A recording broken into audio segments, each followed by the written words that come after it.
A handful of people had to be evacuated because of how quickly the waters rushed through here. It is waterlogged. The vehicle behind us covering over the nearby street, preventing traffic from going in or coming out. A neighbor describing a crook or crooks busting into a car. At this point, an expert tells us all they need to do is concentrate on the ignition area here, and in a matter of seconds, they can roll away with your ride. A hospital that remains in lockdown, and the reason why is only steps away from our location. You can see the shooting scene just right over there. On Wednesday, Calhoun and 103rd was moving, with the exception Pamela Watkins.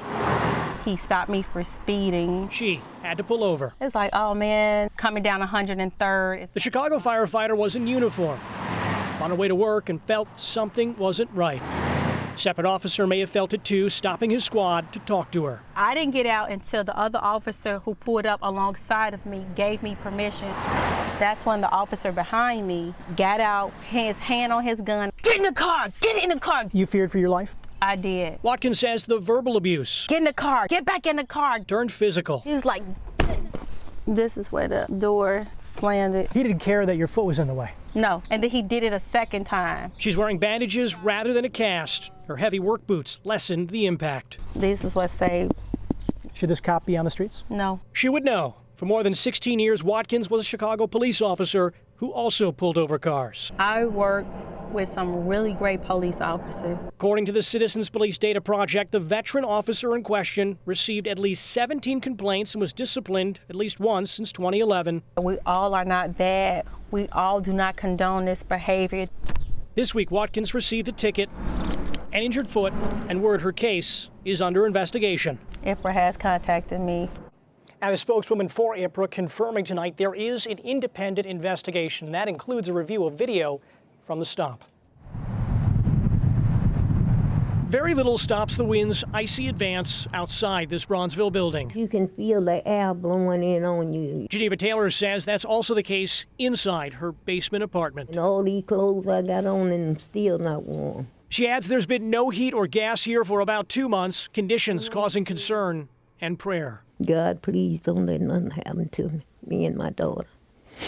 Taylor's daughter, Maddie, and her brother, who asked not to be on camera, rely in part on a hot plate for both their meals and warmth. I feel like don't nobody care. The temperature inside was only 46 degrees. Pastor Gregory Daggett of Joy of Fellowship Church says 2 of his parishioners called him about the family's crisis. He called on the city. You called him and you told him he has no answer. A building inspector listened as Taylor described her failed efforts to tell her landlord. He knows you have no heat. Sure he Do you have hot water? None. Firefighters took her and her family out of the cold conditions. There's no going back to this house, is there? There is none. In fact, as we speak, it should have already been boarded up. They were taken to Mercy Hospital as officials worked to find them safe housing. As for what would have happened if others didn't intervene. You'd have a different story, maybe one with tragedy where people were found frozen to death, and we've seen that before.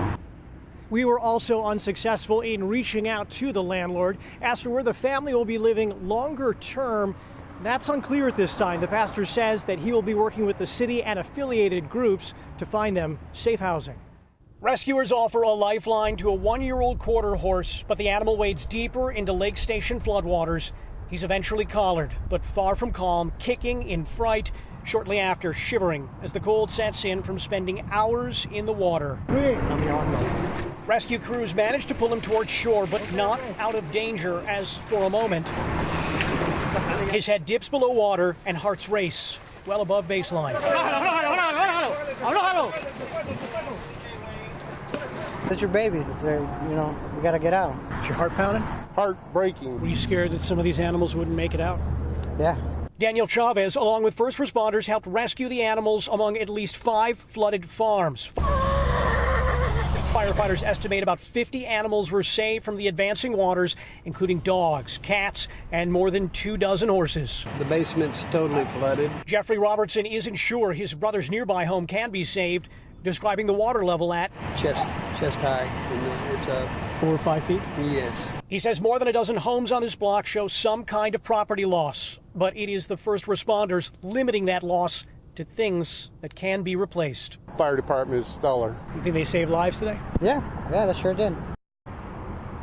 Firefighters are telling us that all the animals survived. All the horses you saw expected to be A-OK. As for when they'll be able to get back to the barns in the area behind us, that is anyone's guess. You could feel an entire bar hold its breath.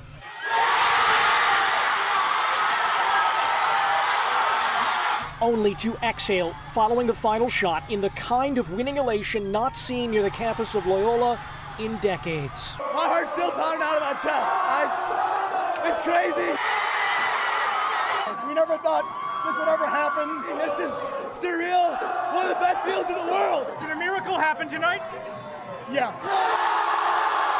I mean, the miracle happened 2 days ago and then again today. Keep the miracles rolling. That's exactly right. Let's go, Ramblers. Let's go.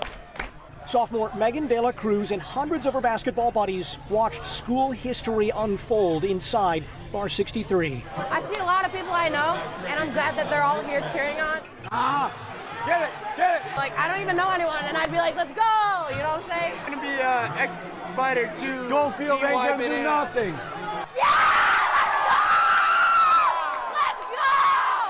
Vocal cords were harmed in the making of this story, a tale with lead changes, moments of agony, and minutes at times feeling like pressure-filled hours. 4 minutes! Come on! 4 minutes for the rest of your life!